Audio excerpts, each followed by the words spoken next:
Haze, I changed my mind. Kung sino na lang ang dumating, sabi ko at ngumiti. Ayoko na maghangad, dugtong ko. O talaga lang ha, noong you. Hindi ka marunong lumaban ng patas. You always has that thought of tempting someone to like you, pagtataray ni Alicia. Oh, she really knows me. Yeah, there's nothing wrong with that.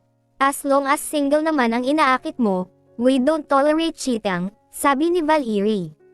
We hate that, dugtong nito. Yeah, there's nothing wrong with that. Umamin ka nga, Azriel. Si Ivan ba ang lalaki na tinutukoy mo na curious ka? Alicia asked me while raising her right eyebrow. Why yeah, sagot ko.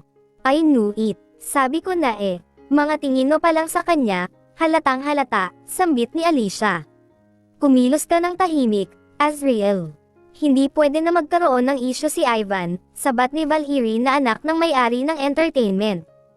I know, patango ko. Tumanggaw naman ako at nag-iwas ng tingin, hindi pwede na dahil sa kalandian ko ay masira ang career ni Ivan. Gago, wag mo lang sobrang harutin sa maraming tao, payo ni Alicia na mahinang natawa. True, maraming fans na siniship sila sa kapwa idols nila, dagdag naman ni Valerie. Sok, hindi ko naman gusto si Ivan romantically, I just want him to like me, sabi ko na tumare sa hangin. Heret kapag ikaw nahulog sa sarili mong bitag, patay ka, sabi ni Alicia. Lamandi ka na may renda ang puso mo para iwas sakit, dugtong nito. Land with barrier, sabi naman ni Valerie. Hindi naman ako sumagot at sumang-ayon na lang sa mga sinasabi ng mga ito. I know what I'm doing at gusto ko lang na magustuhan niya ako kasi gusto ko siya, done of discussion. Pagkababa ko ng kotse ay napansin ko na agad si Yaya Lourdes na nakatayo sa pinto habang hawak ang towel sa kusina. Anong meron at parang hinihintay yata ako. Ipinasok ko ang kotse sa likod kung saan ang parking area. Andito si Clivian. Tanong nito sa sarili. Hindi ko maiwasan ang kakabahan. Anong meron sa loob ng bahay at nasa labas pa si Yaya? Agad kong napansin ang paglapit ni Yaya sa akin. Kanina ka pa hinahanap ni Sir Clivian, bungad nito. Kahit na dito sa loob ng bahay ay kinatatakutan talaga si Clivian dahil sa napakatupakiin nito at wala sa hulog kong magalit. Dumiretso ako pagpasok sa loob ng bahay, at hindi pa tuluyang nakakapasok ay nakita ko agad si Clivian na nakaupo sa mahabang couch na may madilim ang mukha.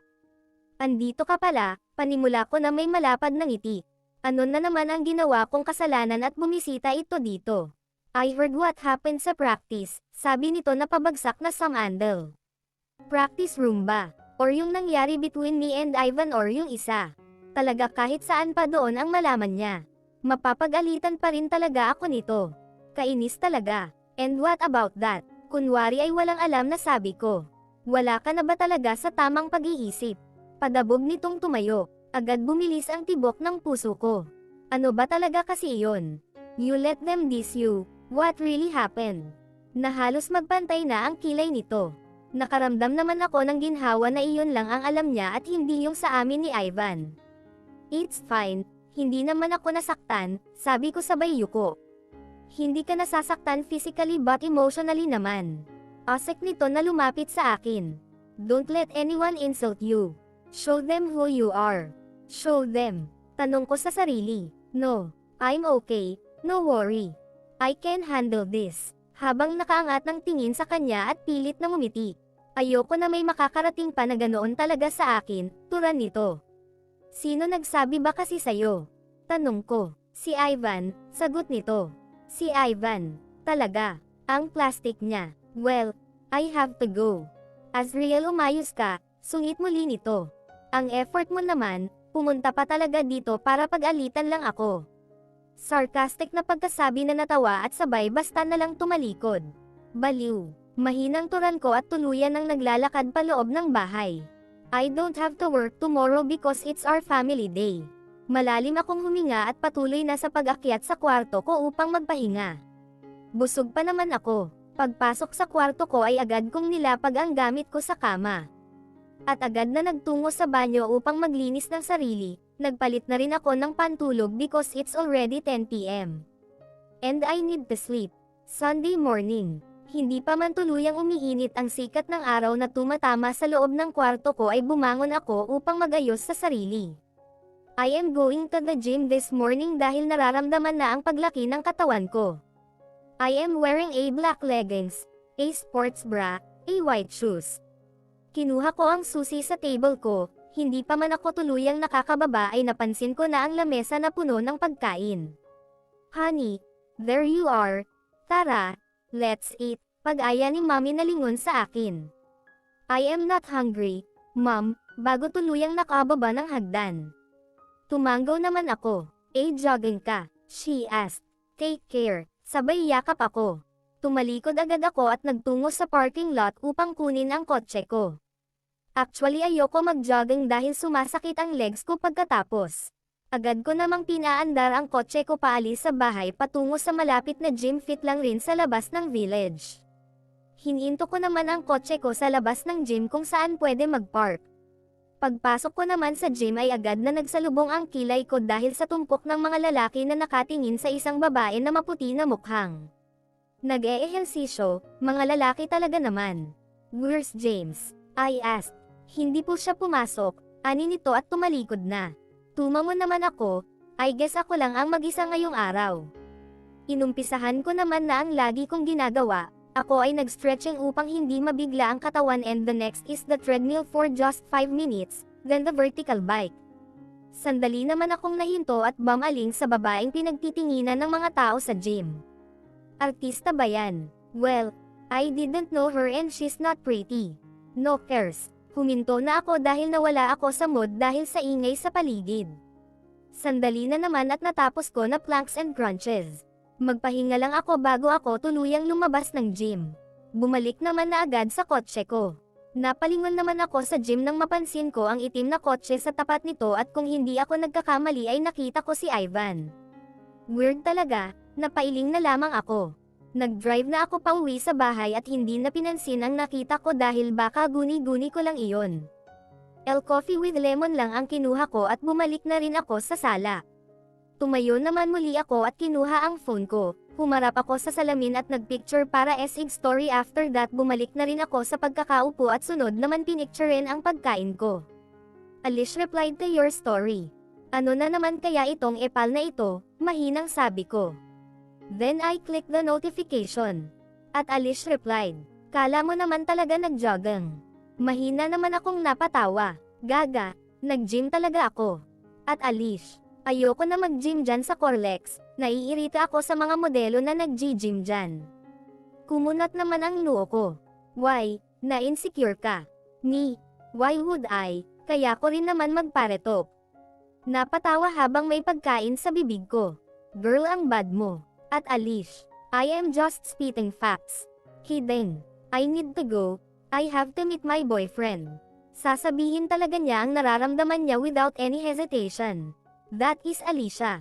Ipinagpatuloy ko ang kumain. I am thinking to take abfeel photos today for my IG. Ilang araw na kasi akong hindi nakakapag-post.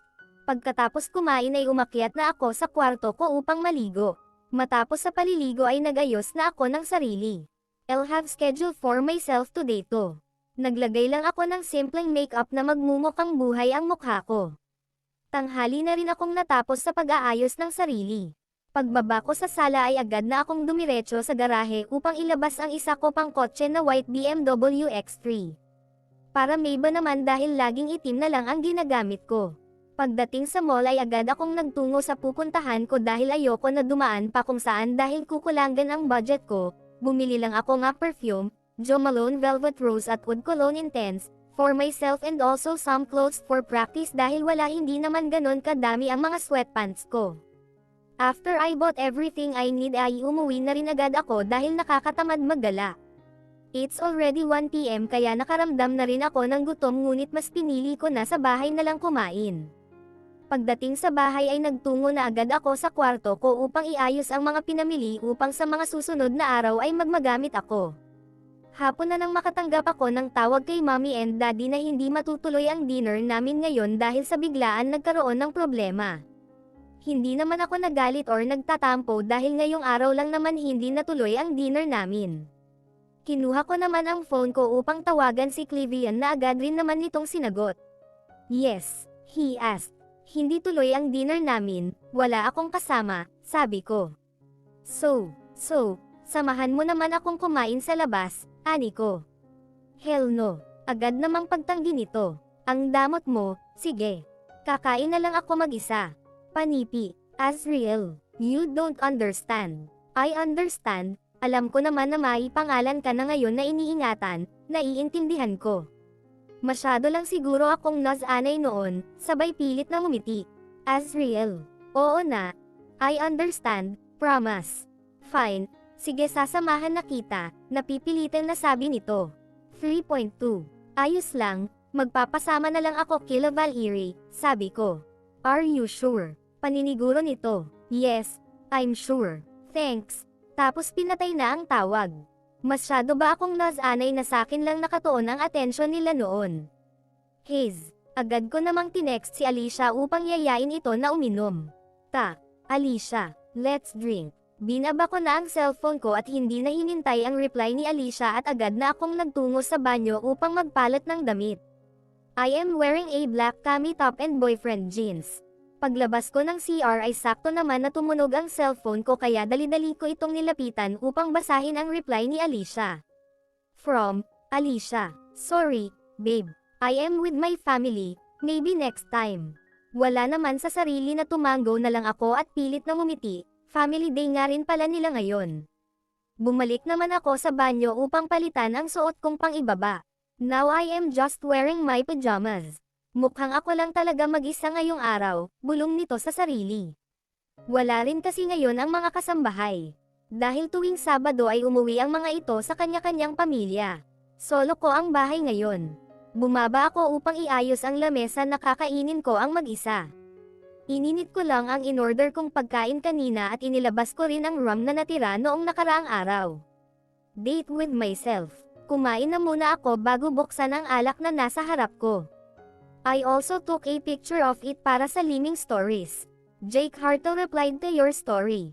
Malungkot uminom mag-isa. Kumunat naman ang noo ko sa reply nito, damn this man hindi pa rin talaga nagbabago. Wanna join me? Jake is my ex-boyfriend. Close pa rin kami dahil hindi naman naging toxic ang breakup namin. Jake was my boy best friend back then kava naman siguro ay hindi kami awkward sa isa't isa. At Jake salungguhit Hartle replied, sure. Wait for me there. Are you serious? At Jake salungguhit Hartle. Yes, I'm free tonight. See you there. He replied. Mahina naman akong natawa at nilapag ang cellphone ko sa mesa. Inumpisahan ko naman ng buksan ang bote at nagsalin sa baso ko. Sumimsam ako sa baso at bagsak na samandal sa kinauupuan ko. Hindi ako sanay na mag-isa lang dito sa bahay at mukhang sa panahon na ito ay kailangan kong masanay dahil hindi sa lahat ng pagkakataon ay may tao na laging andyan para sa akin.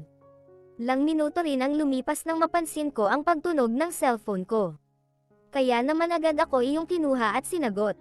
It's Ivan. Why? I asked.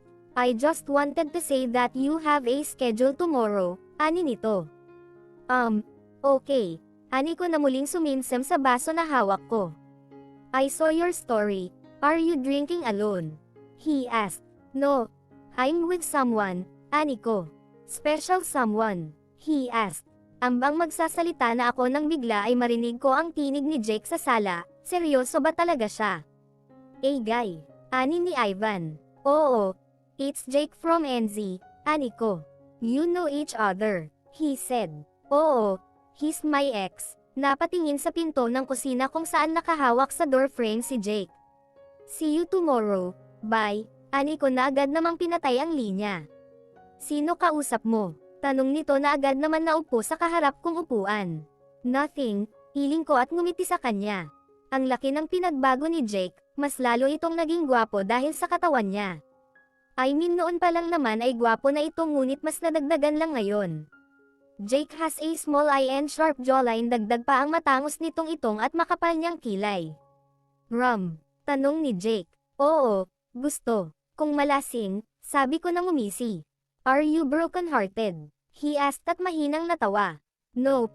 I just feel it, nang muli itong sumisimsim. By the way, I heard nag-audition ka daw na backup dancer sa OXE. Ani nito na pinag-cross ang braso sa dibdib. Oo, ani ko nabagsak na samandal. Passion or just a bet? He asked. What do you think? I asked him. Just a bet. I know you and you hate that kind of stuff. Ani nito na tumaas ang balikat. Oo, but this time I need ka, sabi ko na muling sumimsem. Hindi ka iinom? I asked him. Umiling naman ito. I have a schedule for tomorrow, ani niya. Then why are you here? I asked him. Para samahan ka, alam ko naman na hindi ka sanay na mag-isa, turan nito na kaunting ngumiti. Kilalang kilala pa rin talaga niya ako. Wala naman sa sariling napagngiti ako sa isipin na hanggang ngayon ay kabisadong kabisado pa rin niya talaga ako. Nagbago na ako, paalala nito. Suck, you're still a baby, ganti nito. I'm not just your ex, I'm your best friend too, dugtong nito. Best friend your ass, isip bata talaga, asik nito. Do, I'm not, yes, you are, pagmamatigas nito. Fine, I'm still a baby but not your baby anymore, tumaas ang kanang kilay na ani ko. Natahimik naman ito at sarcastic na natawa. Hindi naman ako umimik at bagsak na sinandal ang likod ko. Jake, do you still remember, Zai? I asked him out of nowhere. Zai, he asked. Yung lalaking, Nahinto naman ko sa pagsasalita nang bumalik sa isip ko ang nangyari sa huli naming pagkikita. Huwag mo na balikan ang pangyayaring yun, na may kalakasan hinampas ang lamesa na naging dahilan ng pagtitik ng mata ko. Ang sabi nila hindi na daw nakaabot sa hospital si Zai but I hope that was fake, he whispered. I can't. I want to thank him for saving my life. I hope he's still alive, na dahan-daang napayuko. I still remembered kung gaano karaming dugo ang bumalot kay Zai ng panahong iyon. I hope he is still alive. Mainit na ang sikat ng araw ang bumangon ako sa pagkakahiga sa kama ko. Sandali akong naupo sa kama ko habang bagsak ang balikat na pikit pa rin ang mata. I'm still sleepy, parang ang bigat-bigat pa rin ang talukap ng mata ko. Hindi kasi ako nakatulog ng maayos dahil sa kakaisip kay Zai. Kung totoo man na wala na siya, sana mag-appear siya sa panaginip para sana kahit doon ay pasalamatan ko siya. Pilit kong nilabanan ang catamaran na yumayakap sa akin. Agad akong nagtungo sa banyo ang maligo, mabilis ang bawat kilos ko sa loob ng banyo dahil anong oras na at ayokong mahuli sa pinakahuling practice ngayong araw. Paglabas ng banyo ay agad akong humarap sa vanity mirror na bagsak ang balikat. I want the best for you, take care of yourself. Naghiwalay tayo dahil pareho nating gusto and for our dream. For now, all I want is to see you happy and in love with the right guy. For now, I want you to focus on yourself.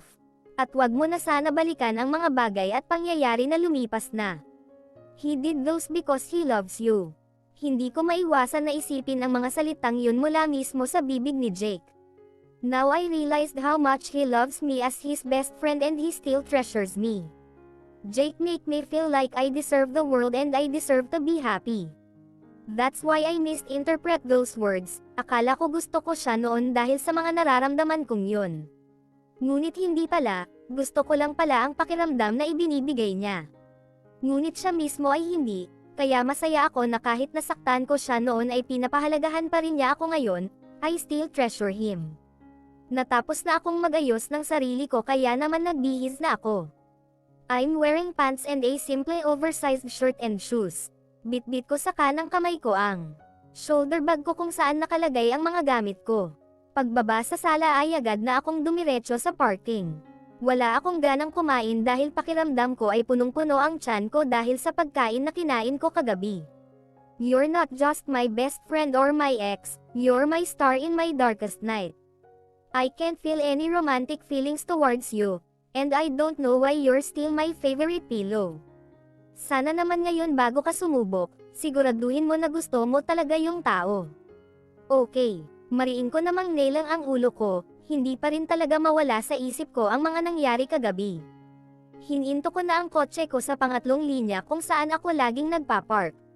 Pagbaba ng kotse ay agad na akong sumakay ng elevator paakyat sa second floor kung saan gaganapin ang practice. Nang bumukas ang elevator ay sakto namang nagsalubong ang tingin namin ni Clinzo, Nakatayo ito sa mismong harap ng pinto ng elevator na nakapamulsa. Good morning, bati nito na malapad na ngumiti. Good morning, bati ko sa kanya pabalik. Nahinto kaming pareho sa hallway. Gusto ko naman na sana tumalikod na ngunit pinangunahan ako ng hiyan na basta na lang siyang iwan. Azriel. Napalingon naman ako sa kanan ko nang marinig ang familiar na tinig na tumawag sakin. Nang lingunin ko naman iyon ay tama nga na si Jake ang tumawag sa pangalan ko. He's wearing ang black plain t-shirt and windbreaker pants and his white sneakers. Kilala mo? Tanong ni Clinzo. Tumanggaw naman ako. Excuse me, bago tuluyang tumalikod na kay Clinzo. Sabay naman kaming naglakad ni Jake palapit sa isa't isa na parehong may malapad na ngiti sa pareho naming labi. Now I will protect you as one of my treasure. Have you eaten? He asked. Oo. I'm full, ani ko. What are you doing here, by the way? Tanong ko na tinaasan siya ng kilay. Pupunta sana ako sa practice room, sabi nito. Why? I asked. I want to see you dancing, Pijol na natawa. Gago, wag na baka magkamali pa ako, ani ko. I will teach you. I'm the main dancer for a reason, paliwanag nito. Sok. Tere sabay na tayo, pagtango. Sabay naman kaming naglalakad patungo sa practice room, ramdam ko naman ang pag-akbay nito sa akin ngunit laking pagtataka ko bakit wala akong nararamdaman na kahit na ano, maybe because I don't like him. Pansin ko naman ng gulat sa mga mata ng mga dancer sa looban practice room nang makita nila si Jake na kasama ko. Good morning, bati ni Jake. Dama po naman ang tingin ko kay Ivan na nasa kamay ni Jake ang tingin na nakaakbay sa akin. Hindi ko naman napinansin pa iyon. Marami pala kayo, ani ni Jake. Oo, sagot ko. Jake, doing here? Anang tinig ni Ivan. Nothing. I just want to watch, sabi ni Jake malapad na ngumiti kay Ivan. Hindi naman nagsalita si Ivan at tumanggaw na lang. Si Ivan nagtuturo, tanong ni Jake. Oo, why? I asked. Siguro napag-alitan ka na, sabi nito. Hindi pa naman, sagot ko. Di nga, himala. Type ka niyan yata, sabi nito na pabirong binangga ako. Sok, mga good girl bet niyan, ani ko. Oo, I know. Tango naman nito. So good girl nga talaga mga bet ni Ivan sa babae. Wala talaga akong pag-asa sa kanya. Nag-umpisa naman ang practice, nanatili si Jake sa couch habang ako naman ay pamwesto na sa line ko kung saan ako naka-assign. Nahirapan akong sumabay sa sigla ng kilos ng bawat isa ngunit hindi naman ako nagpahuli dahil nakakahiya naman na magkamali ako gayong mamaya na ang final performance nito. Sandaling nagpahinga kaya naman naupo ako sa tabi ni Jake habang ang iba naman ay nakaupo sa sahig ng practice room. Kaharap ko naman si Ivan na busy sa cellphone nito kaya naman hindi ko na ito binalingan pa ng tingin. I need to go. Bigla naman belang ni Jake sa Kin. Aalis ka na? I asked. Oo. Well, see you later, nang tumayo na sa pagkakaupo nito. I will call you. Palam nito. Tumanggaw naman na ako. Tumalikod na rin si Jake palabas ng practice room at nang hindi ko na ito matano ay bagsak akong samandal sa couch at bamantong hinanga. You look very close. Nagbilang naman ako enjingin kay Ivan na tinaasan itong kilay. Bakit hindi ka sa kanya nagpaturo? He asked. Why would I? Andyan ka naman, sagot ko na walang halong kaharatan. Sok. He's a better dancer too. Ani nito. Alam ko, pagsang-ayon ko. I'm his senior, bawi nito na may pagmamayabang sa tono. I know, walang ganang sagot ko. Someone point of view. Hindi naman maiwasan ni Ivan na magtaka dahil sa pakikitango ni Azriel sa kanya, para kasi itong walang gana na kausap siya. By the way, mamaya na ba talaga performance? Anang tanong ni Azriel na may pag-aalala. Yes, tango naman ni Ivan. Okay, tango nito nambang tatayo. Siya nga pala, pagkatapos bang performance, elimination na. Tanong nito na nahinto. Yes, why? Ni Ivan na nagsalubong ang kilay. Mukhang last day ko na to. Thanks God, ani ni Azriel na malapad na ngumiti. Nagsalubong naman ang kilay ni Ivan dahil tila gusto na ni Azriel na umalis. Sinundan ni Ivan ng tingin si Azriel hanggang sa gilid ng malaking salamin kung saan nakalapag ang bag nito. Sok, she's just doing this for fun. Mahinang bulong ni Avan na mariing napailing. Sinundan lang ni Ivan ng tingin si Azriel hanggang sa makabalik ito sa pagkakaupo sa couch, bitbit nito ang cellphone niya na naupo sa couch at magkakross ang hita. By the way, I want to ask you something, ani ni Azriel na bigla ay nagangat ng tingin kay Ivan. What? Kunwari ay naiiritan na ni Ivan. Do you have social media accounts? She asked. I don't have, iling ni Ivan. Can I ask about your ideal type? Tanong ni Azriel sa inosente nitong tinig nito. Gusto namang matawa ni Ivan dahil sa tanong nito tungkol sa ideal type niya. Ideal type, kunot noon na ani ni Ivan. Ang bobo, bulong nito. Never mind, asik nito na tumare sa hangin. Hindi maintindihan ni Ivan ang ugali ni ipinapakita niya. Azriel, dahil minsan ay para itong batang walang alam at minsan naman ay napakamoldita nito at madalas ay sobrang maharot ito, damn this girl. Azriel point of view, sobrang bilis ng tibok ng puso ko habang naghihintay sa backstage, ngayon ang final performance kung saan mamimili na ang final judge sa mga pasok. I'm pretty sure na hindi ako mapipili at tanggap ko naman kung mangyayari ang bagay na iyon dahil wala lang naman sakin to. Relax, ani ni Tristel. Malapad na naman akong ngumiti sa kanya. Pumasok sa kami sa loob ng stage at pumwesto na sa kanya-kanyang linya. Mas lalo namang bumilis ang tibok puso ko nang makita ang mukha ni Ivan na diretso ang tingin sa akin na parabang. Hindi ako pwedeng magkamali at mas lalo pang bumilis ang tibok ng puso ko nang makita ko ang daddy ni Valerie na nakaupo sa judge chair. Damn, I am dead. Nagumpisa na ang music kaya naman nagumpisa na rin ang pagkilos ko. Sobrang bilis nagtibok ng puso ko ngunit pinilit ko na kinalma ang sarili ko upang hindi ako magkamali sa step at sa timing ng kanta. Nairaos naman namin ang buong choaryo ng maayos at walang nagkakamali. Namili na ang mga judge sa dancer na pasok. Dama po sa akin ang tingin ng daddy ni Valerie na kumunot ang noo na tila sinasabing anong ginagawa ko sa harapan. Agad naman akong nag-iwas ng tingin. Isa-isa nang tinawag ang mga pasok at isa na lang ang kulang upang makomplito ang 5. Azriel, nanlaki naman ang mata sa hindi maipaliwanag na pakiramdam ngunit agad rin itong naglaho. Nang ma-realize ko na hindi pasok, si Tristel sa 10 pumasok, actually I don't deserve this dahil mas deserve ni Tristel ang pwesto ko. Pwede ko po bang ipaubaya kay Tristel ang pwesto ko? I asked. Why? Tito Victor asked me. Because she deserves it more than I deserve it, na lumingon kay Tristel. Okay, pagsangkayong ni Tito ang daddy ni Valerie. Thank you. Pasasalamat ni Tristel na yamakap sa akin. You deserve it, bati ko na yamakap sa kanya pabalik. Nandito lang ako hindi dahil pangarap ko ito kundi dahil katuwaan lang, samantalang si Tristel ay nandito para sa pangarap niya. She deserves this at handa akong magbayad ng 20k sa mga kaibigan ko. Matapos ang announcement ay lumabas na rin kami. Agad akong bumalik sa practice room na mag-isa dahil kailangan kong balikan ang gamit ko. Hapon na rin kaya naman nakaramdam na rin ako ng pagtatalo sa tiyan ko. Nang makuha ko na ang gamit ko ay agad na rin akong magtungo sa pinto ngunit agad rin akong napahinto. Nang makita ko si Ivan doon na nakapamulsa habang nakasandal sa frame ng pinto. What are you doing here? I faced him. Nothing. Well I guess this is the last time na makikita kita, sabi nito na pinag-cross ang braso sa dibdib. Who cares, na tumawa ang balikat at tumare sa hangin. I care, turan nito na dahan-dahan na naglakad palapit sa akin. Hindi naman ako nakasagot at nanatili lang na nakatayo at nakaharap sa kanya, pinagmasdan ko lang naman ito na naglakad palapit sa akin na muling namulsa. Mukhang nag-iba na ang pakikitungo nito sa akin. Ano kaya ang laki nito? Tumayo ito sa harap ko at pinatong ang dalawa niyang kamay sa balikat ko, nagtataka ka naman siyang tinignan at bumaba ang tingin ko sa kamay niya sa balikat ko. Is he even serious about what he's doing? What are you doing? I asked him. Nothing. I just want to see your face this close, sabi nito na sinapo ng dalawang palad niya ang pisngi ko.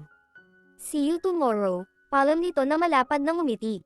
Kumunat naman ang noo ko at tumaas ang kilay. Pagkasabi niya nun ay basta na lang ito na tumalikod na para bang walang nangyari. Malalim na naman ako na pabuntong hininga nang hindi ko na ito makita. Nakapamulsa itong lumabas ng practice room, anong trip niya. Azriel, tinig ni Jake na nakasilip sa frame ng pinto. Why? I asked. What happened? You look, sambit nito na agad namang lumapit sakin. Bakit? I asked. Tere, kain tayo sa baba, okay lang yan. I'm so proud of what you did earlier, sabi nito na hinawakan ang balikat ko. Kain na lang tayo, yaya nito. Sup? Kain. No, nagdi-diet ako, pag-iling ko. It's fine, sasamahan na kita mag-gym, sabay hinawakan ang magkabilang parte ng pisngi ko. Hoy, Jake, bawi ko na tinanggal ang kamay niya sa pisngi ko. Ayoko kong makatanggap ng death threats, ganti na mahinang natawa. I will introduce you to my fans, para hindi ka nila awayin, sabi nito. No, gago, pasat ko na kaunting umatras. Trust me, you know what. Sinabi ko na sa kanila noon ang tungkol sa'yo, malapad na ngumiti ito. Ah, kaya pala nagkaroon akong bashers, pag-alala ko. I still remember that day na sobrang nabash ako because of Jake, but some of them are shipping me to him and they also did a ship name. It's so funny. Suck. I will protect you. Biro nito na may mahinang natawa. Napangiti naman ako at tumango. Let's eat. Habang napahawak sa tiyan ko. I'm hungry, turan ko. Tumango naman ito at kinuha sa kamay ko ang hawak kong bag. Sabay kaming lumabas ng practice room, ngunit nauna si Jake sa akin na maglakad. Habang ako naman ay nakasunod lang sa kanya. Naglalakad na kami sa hallway nang makita kong muli ang babae sa gym kahapon na kausap ni Clinzo. Bigla namang sumulpat si Ivan na yamakap sa babae. That is Samantha.